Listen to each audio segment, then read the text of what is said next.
ఎన్టీఆర్ గారికి తెలుగు భాషపై మంచి పట్టుందన్న విషయం దాదాపుగా అందరికీ తెలిసిన విషయమే. అయితే ఆయన చదువులోనూ ముందుండేవారు. అందుకే 1100 మంది రాసిన మద్రాసు సర్వీస్ కమిషన్ పరీక్షలో 7వ ర్యాంకు సాధించి మంగళగిరిలో సబ్ రిజిస్ట్రార్ ఉద్యోగాన్ని పొందారు. అలాగే చిత్రలేఖనంలో కూడా రాష్ట్రస్థాయి ప్రైజులు ఎన్నో సాధించారు తారక రామారావు గారు. అయితే తాజాగా సోషల్ మీడియాలో ఆయన చేతిరాతతో రాసిన ఒక లేఖ మాత్రం తెగ వైరల్ అవుతోంది. ఆ ముత్యాల్లాంటి అక్షరాలు, ఎక్కడా తప్పుల్లేని వాక్యాలు, ఓ రచయిత రాసినట్టుగా రాసిన వ్యాఖ్యానాలు, వివరణలు విజయ చిత్ర అనే పత్రిక ద్వారా పాఠకులకు ఆయన రాసిన లేఖ ఇది. 3 పేజీల లేఖ షూటింగ్ మధ్యలో విరామంలో రాసింది కావటం విశేషం.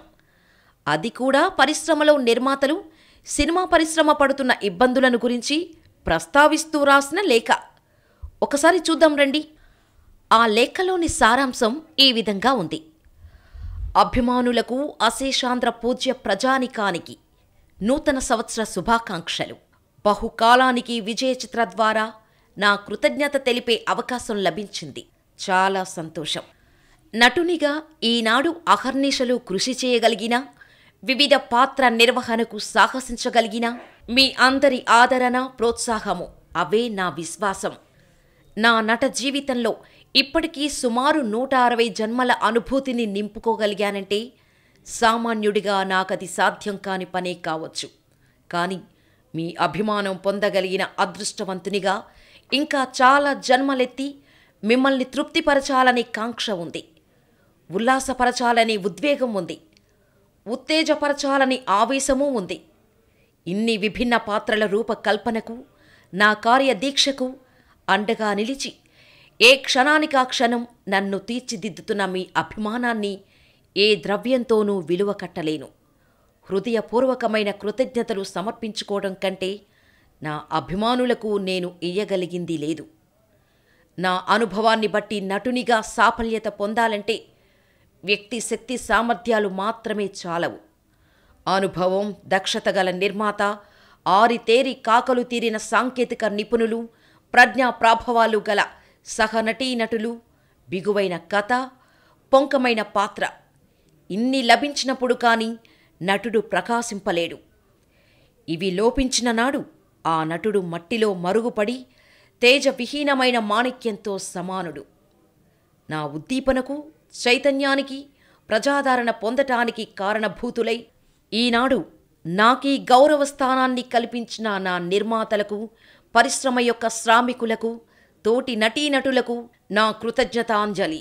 ఇంతమంది నిత్య నూతనోత్సాహంతో శ్రమిస్తున్నా, ఇంత శక్తిని సమన్వయపరచగలిగిన కార్యకర్తలున్నా ఈ పరిశ్రమ ఆశించినంత పురోగమనాన్ని సాధించలేకపోవటానికి కారణం ఒక విధంగా ప్రభుత్వం చూపుతున్న చిన్న చూపేమో, ఈ పరిశ్రమపై వారికి సదభిప్రాయం లేకపోవడమేమో. చిత్రం యొక్క ఆదాయార్జనలో ఈనాడు నిర్మాత వంతు 100కి 20 రూపాయలలోపు మాత్రమేనంటే చాలామందికి ఆశ్చర్యం కలగవచ్చు. మామూలు కప్పు కాఫీ పావలా అయితే సినిమా కాఫీ కప్పు రూపాయి పావలా. అంటే నిర్మాత ఖర్చు పెట్టే కాఫీ నుంచి నిర్మాణ వ్యయమంతా పన్నుల భారంతో పెరిగి పెరిగి 5 ఈనాడు ఏ విధంగానూ పరిశ్రమ భరించలేనంత భారంగా మారిపోయింది. ఈనాటి పరిశ్రమ యథార్థ స్థితి మేడిపండు వంటిది. ఈ బాధలు, భారాలు అన్నిటినీ దిగమ్రింగి ఏనాటికానాడు అభిమానుల ఊహా స్వప్నాల్లో ఉల్లాసంగా, తృప్తిగా కనిపించాలనే మా యత్నమే కాని మా యథార్థ స్థితి అది కాదు.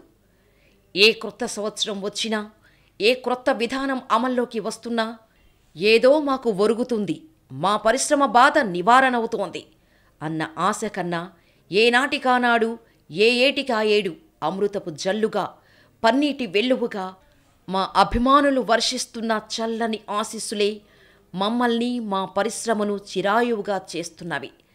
దీనికి ఎన్నిసార్లు కృతజ్ఞతలు చెప్పినా రుణం తీరదు.